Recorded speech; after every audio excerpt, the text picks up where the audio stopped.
속량, 값을 치르다. 내 죄의 값을 치르다. 우리 인간의 죄의 값을 예수님이 대신 치르신 것입니다.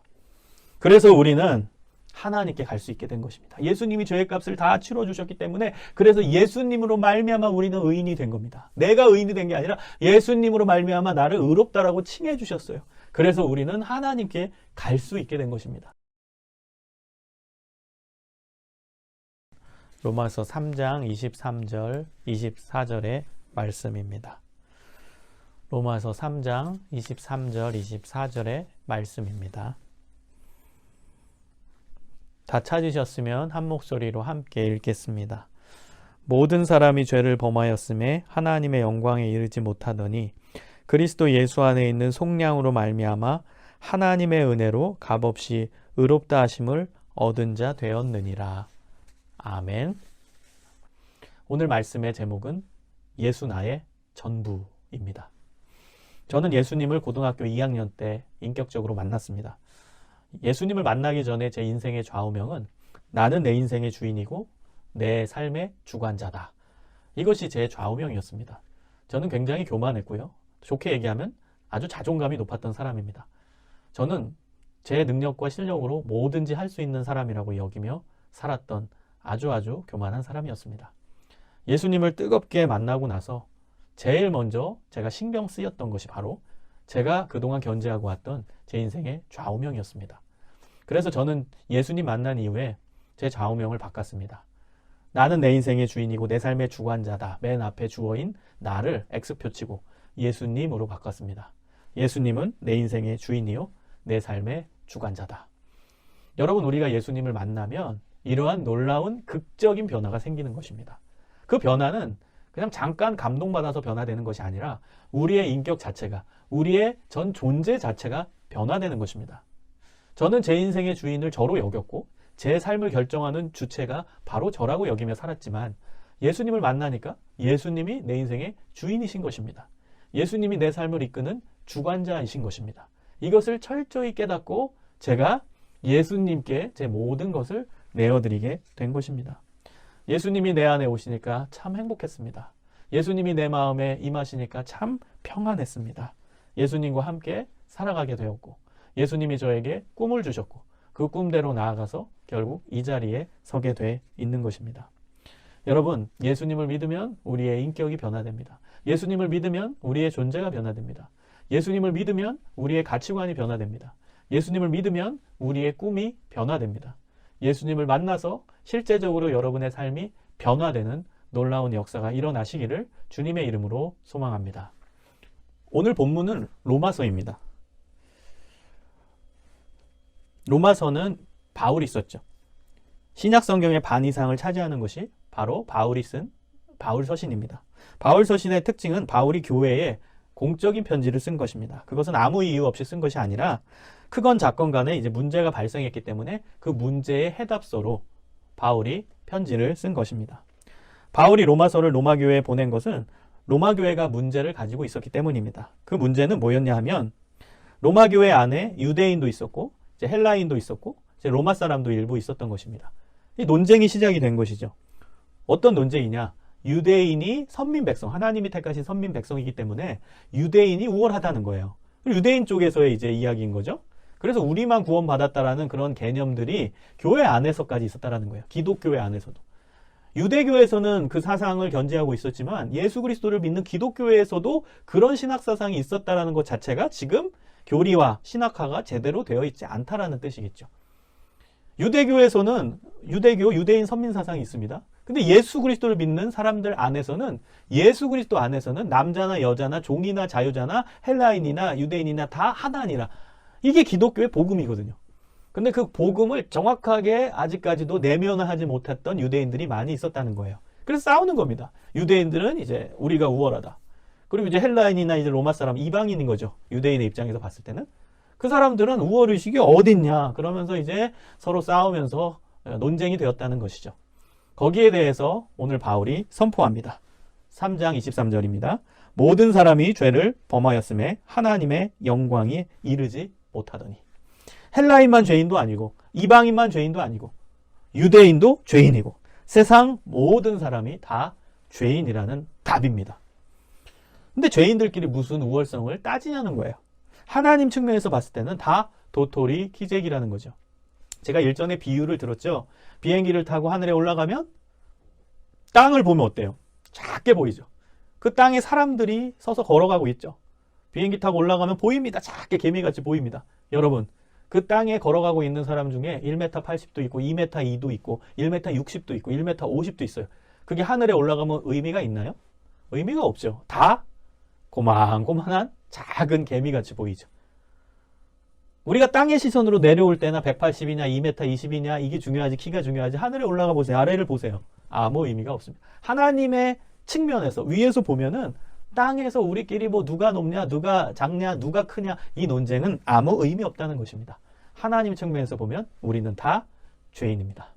사람들 중에 조금 어려운 사람이 있겠죠. 좀 착한 일 더 많이 한 사람이 있겠죠. 선천적으로 성격이 아주 온유해가지고 선한 사람이 있겠죠. 그러나 그거는 우리 측에서, 땅에서 봤을 때 우리끼리 상대평가일 뿐이지, 하늘 위에서 저 높이 계신 하나님이 우리를 봤을 때는 다 도토리 키재기라는 것입니다. 로마서 3장 10절에 보면 의인은 없나니 하나도 없다라고 선포합니다. 한 명쯤은 있을 법도 한데 한 명도 없다고 성경은 선포합니다. 위대한 학자 파스칼은 이렇게 말합니다. 나는 이 세상에 존재하는 단어 중에 세 가지 단어를 신뢰하지 않는다. 나는 의인, 위인, 성자, 이 세 가지 단어를 신뢰하지 않는다. 이 땅에는 오직 한 가지 종류의 사람들만 존재하는데 그것은 죄인이다. 우린 다 죄인입니다. 솔직히 의인이 어디 있고 위인이 어디 있고 성자가 어디 있습니까? 우리가 추앙하는 성자들, 그분들은 완벽했을까요? 우리가 정기문에서 읽었던 사람들 완벽한 위인일까요? 아니겠죠. 우리와 똑같은 사람입니다. 우리와 똑같은 죄의 본성을 가지고 있는 사람일 뿐입니다. 마태복음 5장 28절에 보면 예수님께서 나는 너희에게 이르노니 음욕을 품고 여자를 보는 자마다 마음에 이미 간음하였느니라. 예수님은 마음의 죄를 언급하시거든요. 이 마음의 죄에서 벗어날 수 있는 사람이 어디 있겠습니까? 이것이 인간의 실존입니다. 행동으로 악한 모습을 안 보여도 마음으로 죄를 짓는 존재가 바로 부족한 우리 인간입니다. 그런데 유대 지도자격인 바리새인, 율법학자, 사두개인들은 자신들이 율법을 다 지킴으로 말미암아 자신들은 의인이 되었다라고 착각하며 살았습니다. 그리고 율법을 지키지 못한 사람들을 무섭게 정죄하는 죄를 지었죠. 누가복음 18장에 보면 이 유대 지도층 인사들은요, 기도할 때도 하늘을 쳐다보며 기도했습니다. 자신들은 죄를 하나도 짓지 않고 하나님의 뜻대로 살았다라고 하늘을 보면서 당당하게 이야기하며 자기 자랑하는 기도를 했습니다.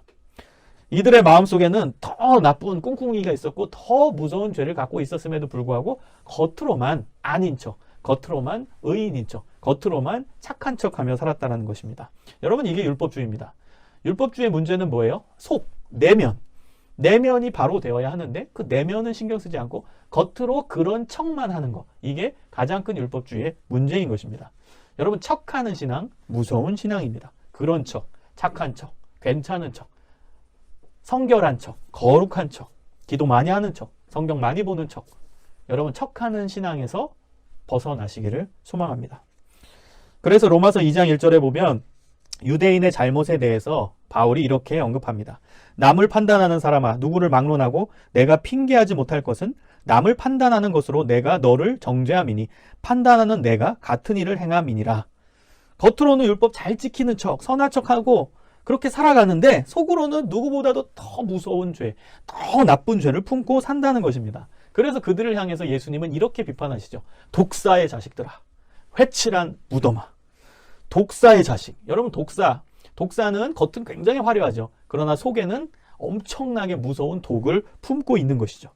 그리고 회칠한 무덤 안에는 시체가 썩어서 냄새나는 그런 공간입니다. 그러나 겉은 페인트색을 칠해가지고 화려하게 만들었다는 거죠.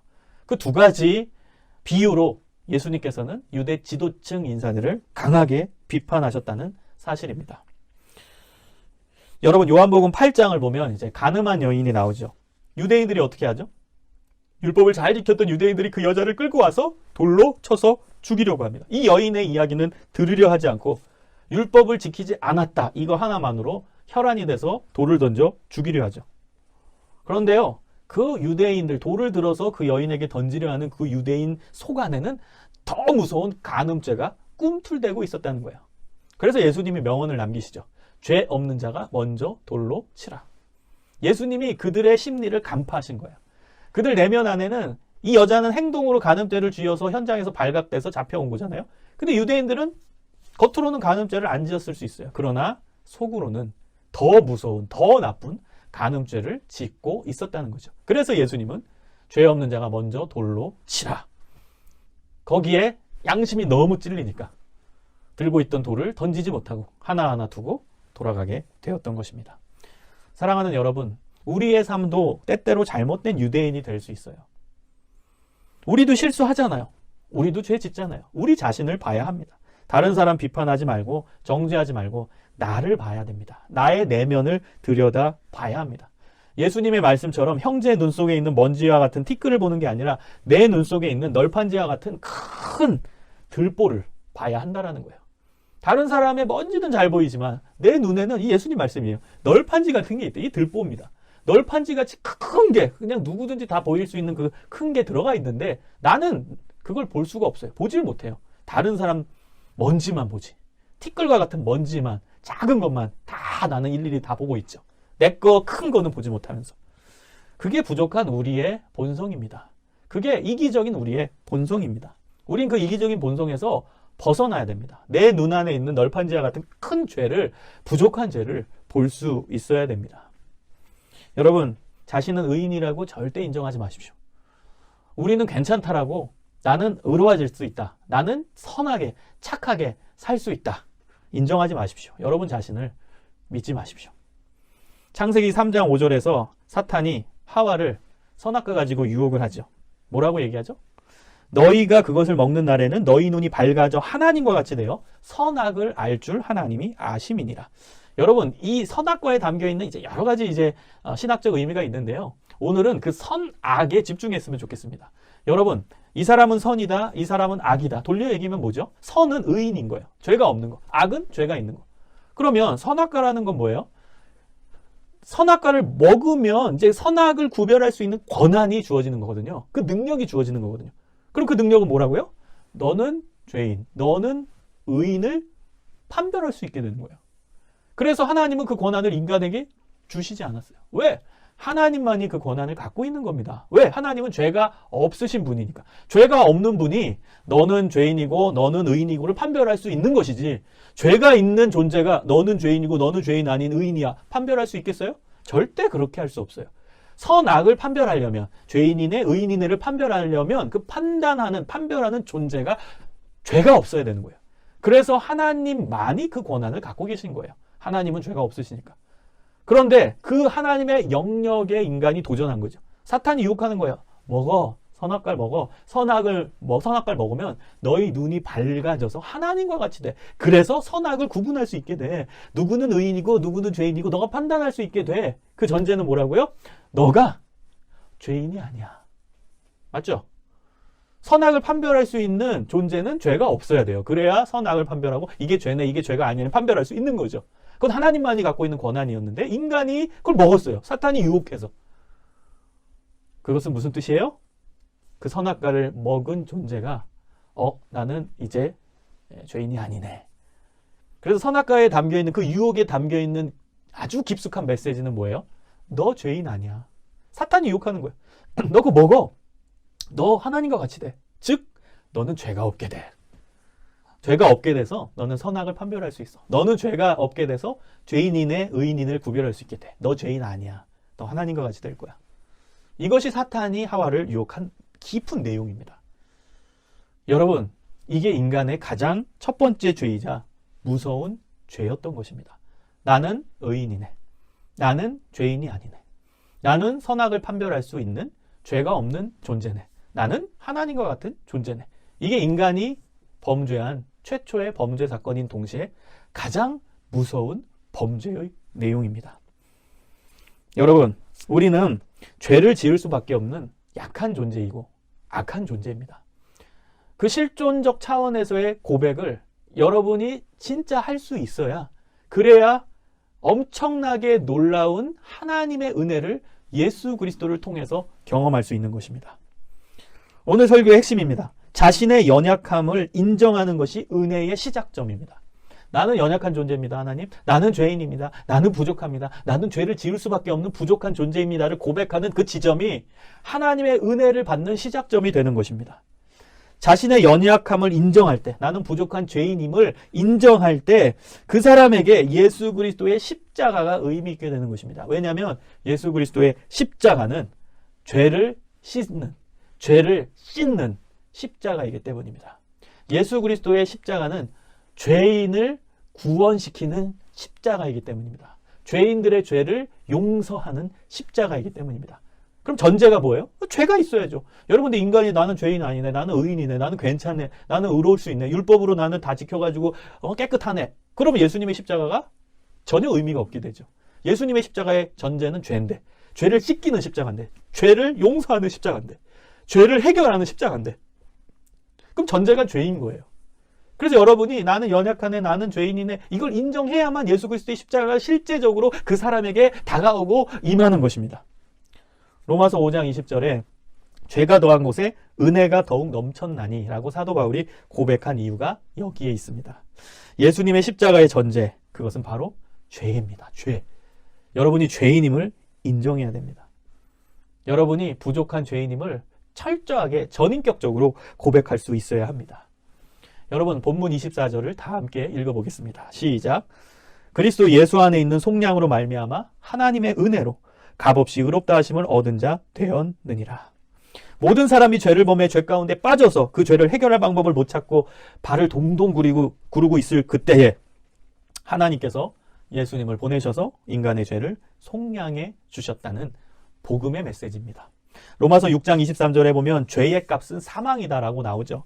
죄의 값을 치르려면 사망이 있어야 됩니다. 죄가 없어지려면 죄를 지은 사람이 죽어야 돼요. 죄의 값이에요. 죄의 값을 치르려면 사망이 있어야 되거든요. 그럼 우리가 죄를 지었으면 우리의 죄의 값이 사망이잖아요. 우리가 죽어야 돼요. 영원히 죽어야 돼요. 그런데 하나님께서는 우리를 너무나 불쌍히 보시고 예수 그리스도를 우리 대신해서 죽게 하신 거예요. 원래 우리가 죽어야 되는 십자가인데 죄의 값은 죄를 값을 치르려면 사망이기 때문에 우리의 죄의 값은 우리가 죽어야 되는데 예수님이 대신 그 죄의 값을 치르시고 십자가에서 죽으셨다는 거예요. 죄의 값은 사망. 우리의 죄의 값을 예수님이 십자가에서 사망하심으로 죄의 값을 치르셨다는 것입니다. 이것이 바로 24절에 나온 속량이라는 단어의 의미입니다. 속량. 값을 치르다. 내 죄의 값을 치르다. 우리 인간의 죄의 값을 예수님이 대신 치르신 것입니다. 그래서 우리는 하나님께 갈 수 있게 된 것입니다. 예수님이 죄의 값을 다 치러주셨기 때문에 그래서 예수님으로 말미암아 우리는 의인이 된 겁니다. 내가 의인이 된 게 아니라 예수님으로 말미암아 나를 의롭다라고 칭해 주셨어요. 그래서 우리는 하나님께 갈 수 있게 된 것입니다. 내가 곧 길이요 진리요 생명이니 나로 말미암지 않고는 아버지께로 갈 자가 없느니라. 예수님이 길이 되어주셨어요. 예수님이 생명이 되어주셨어요. 예수님이 진리가 되어주셨어요. 그래서 우리는 하나님께 갈 수 있는 하나님의 자녀가 되는 권세를 누리게 되었습니다. 아멘. 여러분, 이 놀라운 속량의 역사, 예수님의 십자가의 역사는 누구에게 일어난다고요? 자기 자신이 연약한 죄인임을 고백하는 그곳에, 그 사람에게. 그래서 십자가의 전제는 자신이 죄인임을 고백하는 것이고 은혜 받음의 전제도 자신의 연약함을 예수님께 내려놓는 것입니다. 마가복음 2장 17절에 보면 예수님은 자신이 의사임을 비유하십니다. 건강한 자에게는 의원이 쓸데없고 병든 자에게라야 쓸데있느니라. 내가 의인을 부르러 온 것이 아니요 죄인을 부르러 왔노라. 예수님은 죄인을 부르러 오셨다고 말씀하십니다. 여러분, 건강한 사람에게는 의원이 필요 없잖아요. 병원에 갈 일이 없잖아요. 병든 사람에게 의사가 필요한 것이죠. 마찬가지로 예수님이 오신 것은 죄인을 부르러 오신 거예요. 의인인 사람에겐 십자가가 필요치 않은 겁니다. 죄가 있는 사람에게 그 죄를 씻는 십자가가 필요한 거예요. 그 죄를 용서하는 십자가가 필요한 거예요. 구원을 주는 십자가가 필요한 것입니다. 사랑하는 여러분, 우리의 실존을 우린 잘 알고 있잖아요. 그래서 우리 하나님 앞에는 절대 높아지면 안 됩니다. 하나님께 높아지지 않는 사람은 사람에게도 높아지지 않습니다. 왜? 내가 죄인인데 어떻게 높아집니까? 내가 부족한 죄인인데 어떻게 우쭐 낼 수 있겠습니까? 우린 하나님 앞에 겸손, 사람 앞에 겸손하게 살 수밖에 없는 존재입니다. 제가 좋아하는 찬양이 있습니다. 약할 때 강함 대신에, 약할 때 강함 대신에 나의 보배가 되시는 주 나의 모든 것. 쓰러진 나를 세우고 나의 빈잔을 채우네 주 나의 모든 것. 예수 어린 양, 예수 어린 양, 존귀한 이름, 예수 어린 양, 예수 어린 양, 존귀한 이름. 여러분, 우리의 연약함 하나님은 알고 계세요. 우리의 연약함 예수님 다 알고 계세요. 내려놓으십시오. 그저 솔직히 내려놓고 예수님께 나아가십시오. 내려놓고 하나님의 은혜를 구하십시오. 나는 할 수 있습니다. 나는 됩니다. 나는 해볼 겁니다. 바둥바둥 되지 말고 하나님의 은혜를 구하십시오. 예수님의 도우심을 구하십시오. 여러분, 나의 연약함을 인정하는 빈 공간이 크면 클수록 예수님의 역사가 더 커지게 되는 것입니다. 여러분 안에 빈 공간이 커져야 돼요. 나는 이거 된다. 내 안에 나로 채워지면 그 안에는 예수님이 역사할 수 없어요. 그러나 나는 안 됩니다. 나는 부족합니다. 내려놓습니다. 내려놓은 그 빈 공간에 예수님의 은혜가 몰려 들어오는 것입니다. 예수님의 은혜로, 예수님의 역사로 채워지는 것입니다. 여러분, 이 원리를 사도 바울이 알았기 때문에 디모데전서 1장 15절에 보면 바울은 이렇게 고백합니다. 죄인 중에 내가 괴수라. 죄인 중에 넘버원이라고 고백하는 거예요. 여러분, 이게 부끄러운 고백입니까? 아니에요. 이것은 은혜 제일 많이 받는 사람의 놀라운 고백인 거예요. 죄인 중에 넘버원, 세계 최고의 죄인은 사도 바울 나 본인이다. 이렇게 고백하는 거예요. 부끄럽습니까? 그래서 하나님과의 관계성 속에서 보면 하나님 저 이렇게 가장 넘버원 죄인이니까 가장 큰 십자가의 은혜를 허락해 주시옵소서. 이 고백인 거예요. 제가 이렇게 부족하고 세상 사람들 중에 가장 부족한 존재니까 하나님 가장 많이 저에게 은혜를 주시옵소서. 그 고백인 것입니다. 본인이 죄인임을, 부족함을 인정하는 그 빈 공간이 크면 클수록 하나님의 은혜로 그 빈 공간이 채워지기 때문입니다. 여러분, 빈 공간을 넓히십시오. 여러분 안에 빈자리를 넓히십시오. 그곳에 예수님의 은혜가 강력하게 임하는 것입니다. 고린도후서 11장 30절에는 내가 부득불 자랑할진대 내가 약한 것을 자랑하리라. 여러분, 이 세상 사람이 약한 거 자랑하는 사람 있어요? 난 돈이 없네요. 난 학벌이 부족하네요. 난 건강하지 않네요. 이거 자랑하는 사람 있어요? 없지요. 세상 사람들은 다 나 돈 있네요. 나 건강하네요. 나 차 뭐 타고 다니네요. 나 집 어디서 사네요. 자랑하고 싶지. 나 핸드폰 어떤 거 써요. 나 핸드백 어떤 거 사서 갖고 있어요. 나 시계 뭐 차고 있어요. 자랑하려고 하지. 약한 것을 자랑하는 사람 있나요? 나 병들었어요. 자랑합니다. 나 많이 배우지도 못했어요. 자랑합니다. 저 가진 거 없어요. 자랑합니다. 이런 사람 있나요? 근데 사도 바울은 뭐라고 고백해요? 내가 부득불 자랑할 게 하나 있는데 그것은 내가 약한 것을 자랑합니다. 난 약한 것을 자랑합니다. 난 없는 걸 자랑합니다. 난 부족한 걸 자랑합니다. 난 죄인임을 자랑합니다. 왜 그렇다고요? 그때 연약함, 그 안에 연약함을 고백하는 그 고백 속에 예수님의 은혜의 물결이 들어오기 때문입니다. 여러분, 갯벌에 박힌 배들을 빼내는 방법이 뭐가 있을까요? 갯벌에 이제 뭐 서해 바다나 가면은 배들이 이제 갯벌에 박혀 있는 그런 장면들을 보셨을 거예요. 그러면 밧줄로 그 배를 묶어서 영차 힘을 줘서 그걸 빼려고 하면 그게 잘 빠집니까? 아무리 힘을 들여도 그 갯벌에 박혀 있는 배가 빠지지 않습니다. 갯벌에 있는 그 배를 쉽게 빼는 방법은 물이 들어오면 되는 거예요. 밀물이 되어서 바닷물이 들어오면 자연스럽게 그 배들은 갯벌에서 나오게 되는 것입니다. 예수님의 은혜의 물결이 우리에게 넘치면 우리는 자연스럽게 그 은혜의 바다 안에서 우리는 예수님이 주시는 참된 구원을 맛보며 참된 은혜를 맛보며 우리의 죄의 문제를 해결할 수 있게 되는 것입니다. 사랑하는 여러분, 예수님의 은혜를 기억하십시오. 그리고 나는 너무나 부족한 존재임을 예수님께 솔직히 고백하십시오. 신앙에 있어서 절대로 우월의식이나 교만함을 가지지 마십시오. 그저 나의 약함을 예수님 앞에 가지고 가서 내려놓으십시오. 제가 좋아하는 찬송가가 또 있습니다. 370장. 주 안에 있는 나에게 딴 근심이 있으랴. 이 찬송가의 가사가 우리의 믿음의 고백이 되기를 소망합니다. 주 안에 있는 나에게 딴 근심 있으랴. 십자가 밑에 나아가 내 짐을 풀었네. 내 주는 자비하셔서 늘 함께 계시고 내 궁핍함을 아시고 늘 채워주시네. 내 주와 맺은 언약은 영 불변하시니 그 나라 가기까지 늘 보호하시네. 주님을 찬양하면서 할렐루야 할렐루야. 내 앞길 멀고 험해도 나 주님만 따라가리. 우리 인생의 약함을 십자가 앞에 다 내려놓으십시오.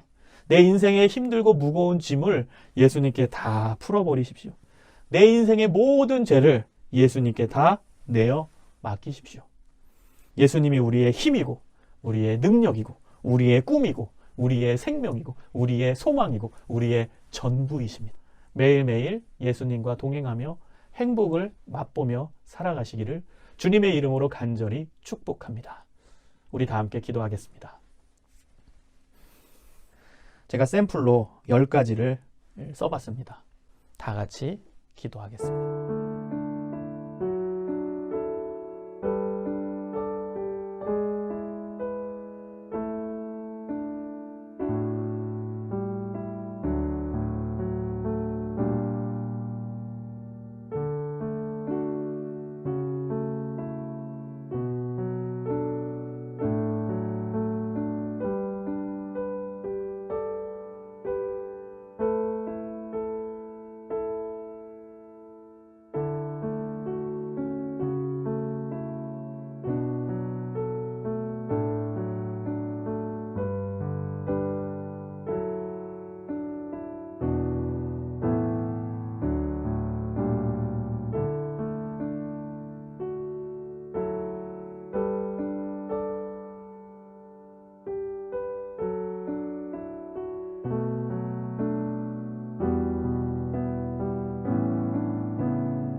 이제는 우리 구주 예수 그리스도의 무한하신 은혜와 아버지 하나님의 그 크신 사랑과 성령님의 인도하심과 교통하심과 복 내려 주심이 예수 그리스도의 십자가를 온전히 붙들고 우리 자신의 연약함을 예수님께 내려놓고 예수님이 주시는 참된 평안과 크신 은혜를 경험하며 살아가고자 결단하는 여기 모인 믿음의 자녀들 가운데 이제로부터 영원까지 항상 함께하여 주시기를 간절히 축원하옵나이다. 아멘.